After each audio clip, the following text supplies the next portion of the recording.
ನಿಧಾನವಾಗಿ ಎರಡು ಕೈಗಳನ್ನು ಮೇಲೆತ್ಕೊಳ್ಳಿ. ಈಗ ಇಲ್ಲಿಂದ ಉಸಿರು ಬಿಡ್ತಾ ನಿಧಾನವಾಗಿ ಬಲಗಡೆಗೆ ಬೆಂಡ್ ಮಾಡಿ.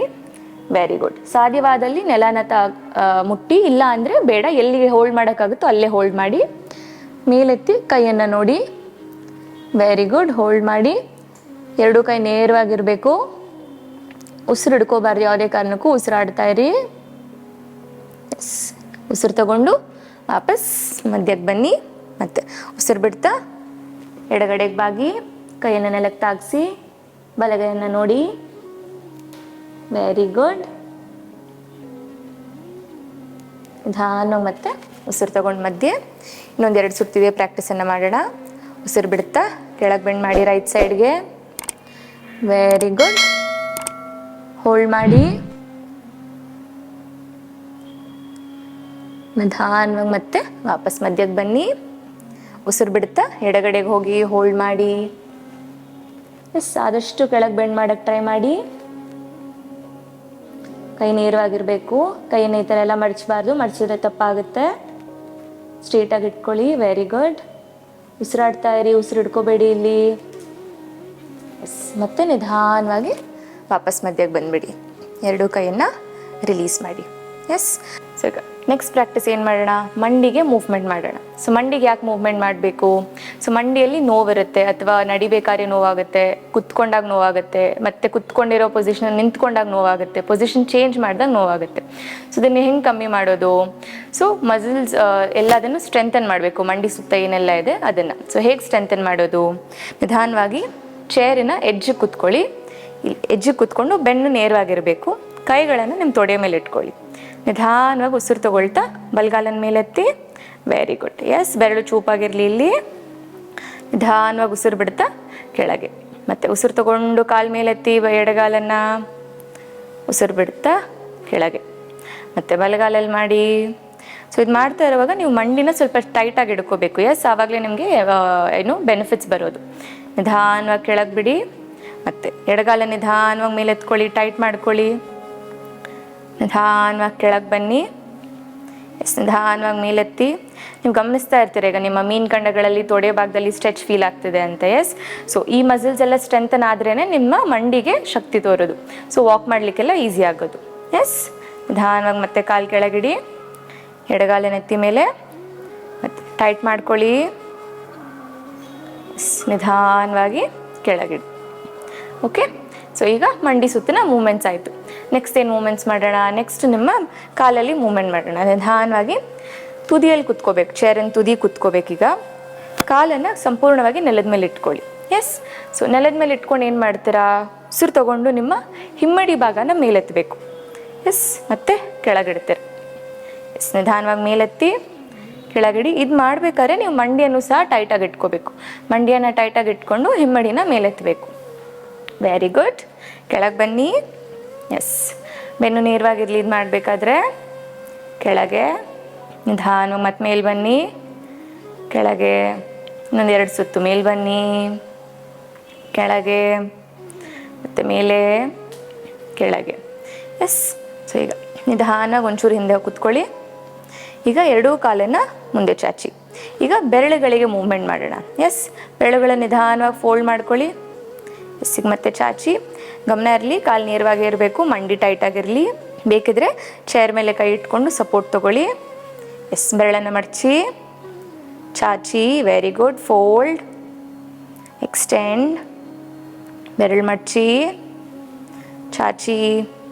ಎಸ್. ಸೊ ನಾನು ಮುಂಚೆನೂ ಹೇಳಿದ್ದೆ, ರುಮಟಾಯ್ಡ್ ಆರ್ಥರೈಟಿಸ್ ಎಲ್ಲ ಇರೋರಿಗೆ ಬೆರಳುಗಳಲ್ಲಿ ತುಂಬ ಪೇನ್ ಇರುತ್ತೆ ಅಂತ. ಸೊ ಆ ಪೇನನ್ನು ರೆಡ್ಯೂಸ್ ಮಾಡೋದಕ್ಕೆ, ಸರ್ಕ್ಯುಲೇಷನ್ ಇಂಪ್ರೂವ್ ಮಾಡೋಕ್ಕೆ ಈ ಮೂವ್ಮೆಂಟ್ ಮಾಡ್ತಾ ಇದ್ದೀವಿ ನಾವು.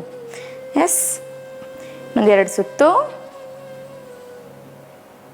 Very good. ನಿಧಾನವಾಗಿ ಸ್ಟಾಪ್ ಮಾಡಿ ಕಾಲನ್ನು ನೆಲದ ಮೇಲೆ ಇಟ್ಕೊಳ್ಳಿ. ಎಸ್. ಸೊ ಈಗ ಸೂಕ್ಷ್ಮ ವ್ಯಾಯಾಮ ಹೇಗೆಲ್ಲ ಮಾಡ್ಬೋದು ಅಂತ ನೋಡಿದ್ವಿ. ಸೊ ನೆಕ್ಸ್ಟ್ ಪ್ರಾಕ್ಟೀಸ್ ಮಾಡೋಣ. ನೆಕ್ಸ್ಟ್ ಏನು ಪ್ರಾಕ್ಟೀಸ್ ಬರುತ್ತೆ? ಇನ್ಸ್ಟೆಂಟ್ ರಿಲ್ಯಾಕ್ಸೇಷನ್ ಟೆಕ್ನಿಕ್ ಅಥವಾ IRT ಅಂತ ಕರಿತೀವಿ. ಸೊ ಈ ಪ್ರಾಕ್ಟೀಸಲ್ಲಿ ಏನು ಮಾಡ್ತೀವಿ? ಈ ಪ್ರಾಕ್ಟೀಸಲ್ಲಿ ಒಂದೊಂದೇ ಪಾರ್ಟ್ ಆಫ್ ದ ಬಾಡಿನ ಟೈಟ್ ಮಾಡ್ಕೊಂಡು ಹೋಗ್ತೀನಿ. ಸೊ ನಾನು ಮುಂಚೆನೂ ಹೇಳಿದೆ, ಸ್ಟಿಫ್ನೆಸ್ ಇರುತ್ತೆ ಆರ್ಥರೈಟಿಸ್ ಇರೋರಿಗೆ, ಪೇಯ್ನ್ ಇರುತ್ತೆ ಆರ್ಥರೈಟಿಸ್ ಇರೋರಿಗೆ ಅಂತ. ಸೊ ಆ ಪೇಯ್ನ್ ಆ್ಯಂಡ್ ಸ್ಟಿಫ್ನೆಸ್ಸಿಗೆ, ಮಸಲ್ ಮೂವ್ಮೆಂಟ್ಗೆ ಹೆಲ್ಪ್ ಮಾಡೋದಕ್ಕೆ ಏನು ಮಾಡ್ತೀವಿ? ಒಂದೊಂದೇ ದೇಹದ ಭಾಗನ ಟೈಟ್ ಮಾಡ್ಕೊಂಡು ಹೋಗ್ತೀವಿ. ಎಸ್. ಸೊ ಟೈಟ್ ಮಾಡ್ಕೊಂಡು ಹೋದಾಗ ಮತ್ತೆ ಅದನ್ನು ಕೊನೆಗೆ ಎಲ್ಲದನ್ನು ಇಡೀ ಬಾಡಿನ ಒಂದೇ ಸಲ ರಿಲ್ಯಾಕ್ಸ್ ಮಾಡ್ತೀವಿ. ಸೊ ಈಗ ಟೈಟ್ ಮಾಡಿ ರಿಲ್ಯಾಕ್ಸ್ ಮಾಡಿದಾಗ ಏನಾಗುತ್ತೆ, ಸರ್ಕ್ಯುಲೇಷನ್ ಇಂಪ್ರೂವ್ ಆಗುತ್ತೆ. ಸೊ ನಿಮ್ಮದು ಮಸಲ್ ಆ್ಯಕ್ಟಿವಿಟಿ ಇಂಪ್ರೂವ್ ಆಗುತ್ತೆ. ಸೊ ಮಸಲ್ ಆ್ಯಕ್ಟಿವಿಟಿ ಮತ್ತು ಸರ್ಕ್ಯುಲೇಷನ್ ಇಂಪ್ರೂವ್ ಆದಾಗ ಏನಾಗುತ್ತೆ, ಆಟೋಮ್ಯಾಟಿಕ್ಲಿ ನಿಮ್ಮದು ಪೇಯ್ನ್ ಸ್ವಲ್ಪ ರೆಡ್ಯೂಸ್ ಆಗ್ತಾ ಬರುತ್ತೆ. ಎಸ್. ಸೊ ಇದು ಒಂದೇ ದಿನದಲ್ಲಿ ಡಿಫ್ರೆನ್ಸ್ ಗೊತ್ತಾಗಲ್ಲ ನಿಮಗೆ, ಮಾಡ್ತಾ ಹೋಗಬೇಕು, ದಿನ ಮಾಡ್ತಿದ್ರೆ ಕ್ರಮೇಣವಾಗಿ ಡಿಫ್ರೆನ್ಸ್ ಗೊತ್ತಾಗುತ್ತೆ. ಎಸ್. ಸೊ ಹೇಗೆ ಕೂತ್ಕೋತೀರಾ, ಆರಾಮಾಗಿ ಬೆನ್ನನ್ನು ಚೇರಿಗೆ ತಾಗಿಸಿ ಕಣ್ಮುಚ್ಚಿ ರಿಲ್ಯಾಕ್ಸಾಗಿ ಕೂತ್ಕೊಳ್ಳಿ. ಎಸ್. ಇಡೀ ಪ್ರಾಕ್ಟೀಸನ್ನು ಕಣ್ಣು ಮುಚ್ಕೊಂಡೆ ಮಾಡಬೇಕು ನೀವು. ನನ್ನ ಬನ್ನಿ ಮಾತ್ರ ಕೇಳಿಸ್ಕೊಳ್ಳಿ, ಕಣ್ಣು ಓಪನ್ ಮಾಡಿಬಿಡಿ. ನಿಧಾನವಾಗಿ ನಿಮ್ಮ ಕಾಲು ಬೆರಳುಗಳನ್ನು ಟೈಟ್ ಮಾಡಿ. Very good.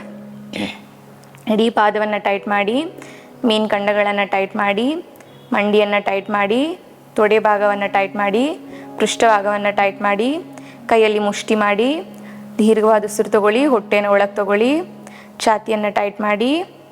ಎಸ್. ಹಲ್ಗಳನ್ನು ಕಚ್ಚಿಡ್ಕೊಳ್ಳಿ, ಕಣ್ಮುಚ್ಚಿ. Tighten tighten tighten tighten, release and relax. ವಿಶ್ರಾಂತಿ. ರಿಲ್ಯಾಕ್ಸ್ ಆಗಿ ಈಗ ಇಡೀ ದೇಹವನ್ನು ಕಂಪ್ಲೀಟಾಗಿ ರಿಲ್ಯಾಕ್ಸ್ ಮಾಡಿ. Very good. ಇನ್ನೊಂದ್ಸಲ ಮಾಡೋಣ. ಎರಡು ಕಾಲುಗಳನ್ನು ಹತ್ತಿರ ಇಟ್ಕೊಳ್ಳಿ. ಎಸ್. ಬೆನ್ನು ನೇರವಾಗಿ ಇಟ್ಕೊಳ್ಳಿ.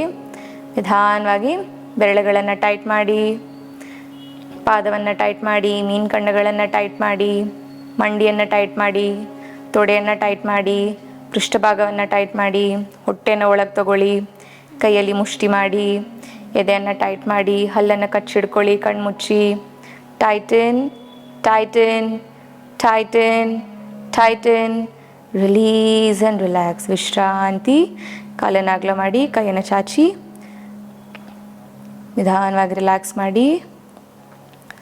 ಎಂಟೈರ್ ಬಾಡಿ ರಿಲ್ಯಾಕ್ಸ್ ಆಗಬೇಕು. ಗಮನಿಸ್ತಾ ಹೋಗಿ ಎಲ್ಲ ಮಸಲ್ಸ್ ಹೇಗೆ ಆ್ಯಕ್ಟಿವ್ ಆಗಿದೆ, ದೇಹದಲ್ಲೆಲ್ಲ ಇರೋ ಎಲ್ಲ ಮಸಲ್ಸು ಆ್ಯಕ್ಟಿವ್ ಆಗಿದೆ ಈಗ. ಅದೇ ರೀತಿ ರಿಲ್ಯಾಕ್ಸ್ ಸಹ ಆಗಿದೆ. ಇನ್ನೊಂದ್ಸಲ ಕೊನೆಯ ಪ್ರಾಕ್ಟೀಸ್ ಮಾಡೋಣ. ಕಾಲುಗಳನ್ನು ಹತ್ತಿರ ಇಟ್ಕೊಳ್ಳಿ. ನಿಧಾನವಾಗಿ ಒಂದೊಂದೇ ಬಾಡಿ ಪಾರ್ಟ್ನ ಟೈಟ್ ಮಾಡ್ಕೊಂಡು ಹೋಗಿ. Very good. ಎಷ್ಟಾಗುತ್ತೋ ಅಷ್ಟು ಟೈಟ್ ಮಾಡಿ. Very good. ಈಗ ನಿಧಾನವಾಗಿ ರಿಲ್ಯಾಕ್ಸ್ ಮಾಡಿ. ವಿಶ್ರಾಂತಿ.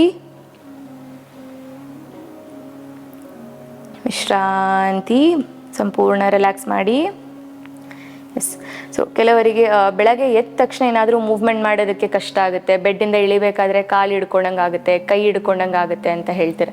ಸೊ ಇಳಿಯೋಕ್ಕೆ ಮುಂಚೆ ಈ ಆ್ಯಕ್ಟಿವಿಟಿನ ಮಾಡಿದ್ರೆ ಬೆಳಗ್ಗೆ ಎದ್ದ ತಕ್ಷಣ ಮತ್ತು ಮಲ್ಕೊಳಕ್ಕೆ ಹೋಗೋಕ್ಕೆ ಮುಂಚೆ ಸಂಜೆ ಆಗ್ತಾ ಕೆಲವರಿಗೆ ಪೇಯ್ನ್ ಜಾಸ್ತಿ ಆಗುತ್ತೆ.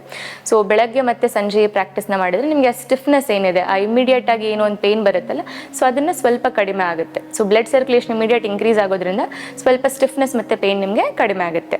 ಎಸ್. ಮುಂದಿನ ಅಭ್ಯಾಸ ಏನು ಮಾಡೋಣ, ಪ್ರಾಣಾಯಾಮ ಮಾಡೋಣ.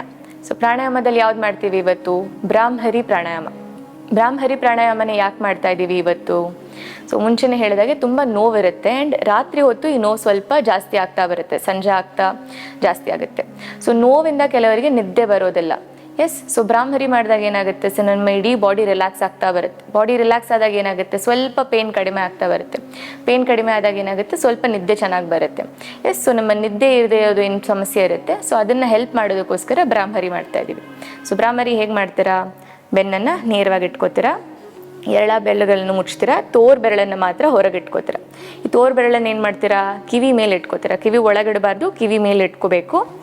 ನಿಮ್ಮ ಕೈಗಳನ್ನು ಸೈಡಿಗೆ ತಗೋತೀರಾ, ಬೆನ್ನು ಕತ್ತು ಎಲ್ಲ ನೇರವಾಗಿರುತ್ತೆ. ಎಸ್. ಈಗ ನಿಧಾನವಾಗಿ ಕಣ್ಮುಚ್ಚಿ ದೀರ್ಘವಾದ ಉಸಿರನ್ನು ತಗೊಳ್ಳಿ. ಉಸಿರನ್ನು ಬಿಡುತ್ತಾ ದುಂಬಿ ಥರ ಶಬ್ದ ಮಾಡಿ ಉಸಿರು ತಗೊಳ್ಳಿ.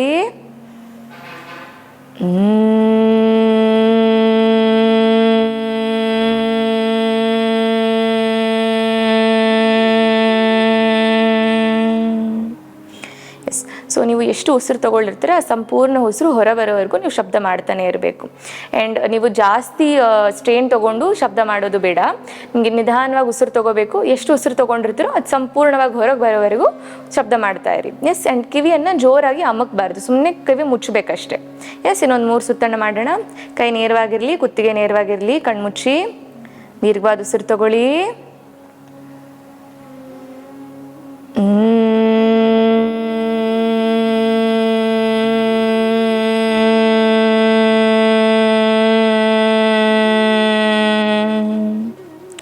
ಉಸಿರು ತಗೊಳ್ಳಿ.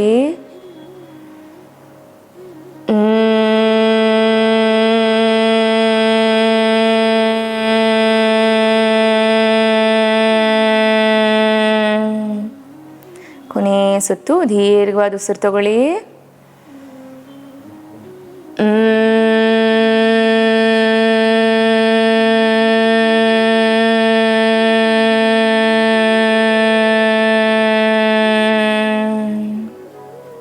ನಿಧಾನವಾಗಿ ನಿಮ್ಮ ಕೈಗಳನ್ನು ತೊಡೆಯ ಮೇಲೆ ಇಟ್ಕೊಳ್ಳಿ, ಕಣ್ಮುಚ್ಚೆ ಇರಲಿ. ಎಸ್, ಗಮನಿಸ್ತಾ ಹೋಗಿ ಬ್ರಹ್ಮರಿ ಪ್ರಾಣಾಯಾಮದ ವೈಬ್ರೇಷನ್ಸ್ ಅನ್ನ. ನಿಮ್ಮ ಕುತ್ತಿಗೆ ಮತ್ತು ಮುಖದ ಭಾಗದಲ್ಲಿ ಹೇಗೆ ವೈಬ್ರೇಷನ್ಸ್ ಫೀಲ್ ಆಗ್ತಿದೆ ಅಂತ ಗಮನಿಸಿ.